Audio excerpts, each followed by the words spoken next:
একটা পাথরই যথেষ্ট একটা কাজকে ভাঙার জন্য, একটা কথাই যথেষ্ট একটা মন ভাঙার জন্য।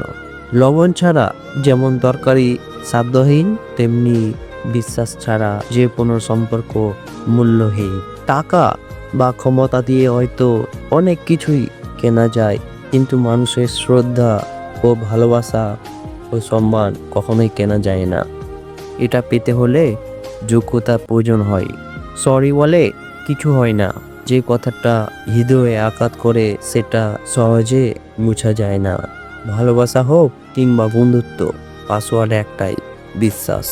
বর্তমান সময়টা এমন, সৎ মানুষগুলো অবহেলিত আর অসৎ মানুষগুলো সম্মানিত। তাকে কখনোই সঙ্গী করো না যে তোমার দোষ মনে রাখে, গুণ ভুলে যায়। মানুষ কখনোই ব্যর্থ হয় না, হয়তো সে শিখবে, না হলে সে শিখবে। ভিডিওটি ভালো লাগলে অবশ্যই লাইক, কমেন্ট, শেয়ার করবেন। আর হ্যাঁ, চ্যানেলটিকে সাবস্ক্রাইব করতে ভুলবেন না। ধন্যবাদ।